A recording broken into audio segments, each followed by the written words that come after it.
And now it's garbage time. So here in Germany, nakaseparate ang pagtatapon ng mga bote. Yan. Ito yung mga babasagin, mga bottles. And also the plastic, nakaseparate din siya. Meron siyang mga machine or automat. So once ang bote na plastic, meron siyang logo. For example, dito, yan. So it means meron siyang fund. So ito sa isang machine natin siya dadalhin. Okay. See you later. Hi, Bella. Come, Romina.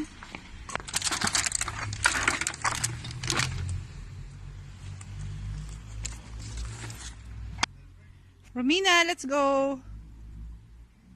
Bella.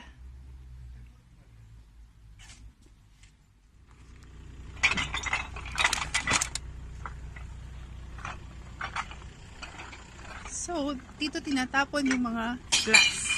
So, meron siyang nakaseparate din siya per color. Green, brown, and white glasses. So, that's the proper way of throwing bottles here in Germany.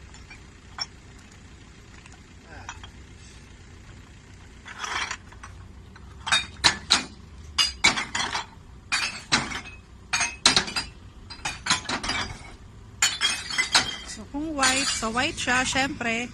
And kung green, sa green glass. And kung brown, sa brown siya. So, finish. Now naman, di-dispose natin yung plastic bottles. So, dito sa isang store, meron silang machine for plastic bottles. So, dito natin tatapon ang mga plastic bottles. Tapos dito, sa side na yan, makikita nyo kung ready na siya or hindi. At automatically, makikita nyo rin yung price na.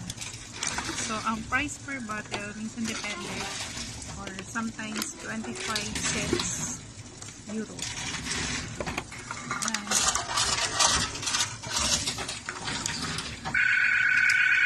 So, continue natin siya. Hi, Bella!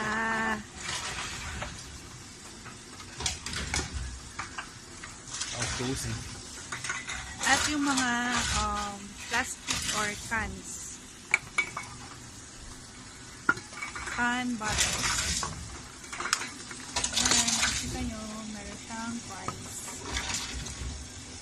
Glasflaschen haben auch. Yeah. So, sa mga beer pala, like here, hindi siya tinatapon dun. Dito siya nilalagay. Kasi meron din siyang fun. So, nakaka 8 euro and 75 cents.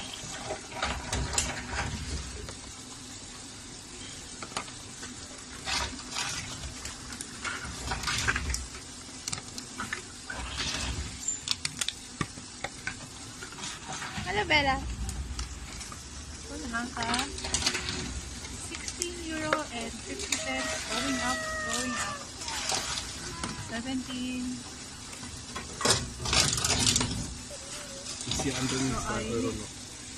Naka 18 euro tayo and 75 cents plus yung kanina 20 natin. So, naka 20 euro tayo. So, ayan, lalabas yung resibo.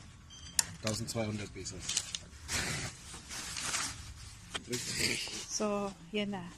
Kita nyo na. So, ito na yung napapalit natin. Meron na tayong 21 euro. Yay!